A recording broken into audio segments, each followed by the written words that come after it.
Vous envisagez donc de devenir propriétaire d'une maison? Il y a des choses que les gens négligent souvent. Tout d'abord, une fois que vous aurez acheté la maison, aurez-vous l'argent pour payer toutes les choses que vous voudriez faire à la maison? Ou les choses qui doivent être faites à la maison? N'oubliez pas que lorsque vous achetez une maison, vous ne pouvez pas simplement appeler votre propriétaire si le réfrigérateur se casse ou si la machine à laver tombe en panne. Vous devez le remplacer par vos propres moyens, les centaines d'euros s'additionnent très vite. De même, si vous êtes passé de la location d'un appartement à la propriété d'une maison. En général, vos factures d'électricité seront plus élevées que dans un petit logement. La plupart des gens partent du principe que plus c'est grand, mieux c'est.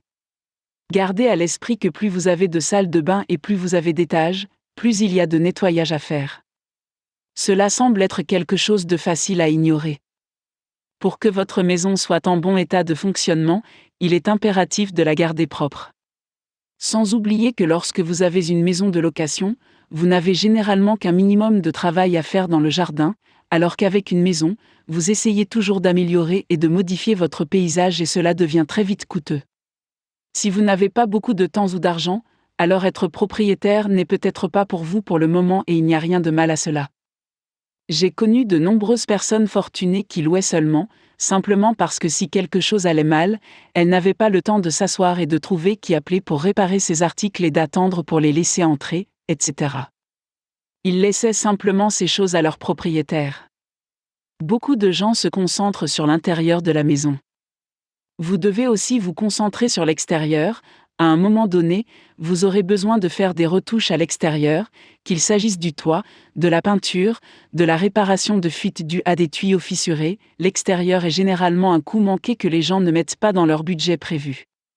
Lorsque nous sommes passés de la location d'un condo à une maison, ces choses nous ont simplement montré combien de temps nous passions à entretenir la maison. Ce n'est pas qu'il y avait quelque chose qui n'allait pas dans la maison, mais des choses simples dont nous n'avions pas à nous soucier avec un condo, comme le jardinage et le balayage du garage, ont commencé à devenir des projets inattendus.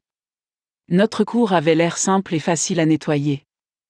Une autre chose est qu'avec la location, vous avez un coût fixe. Lorsque vous êtes propriétaire, les taxes augmentent, et si vous avez une association, elles peuvent augmenter. Ce sont juste des choses à garder à l'esprit.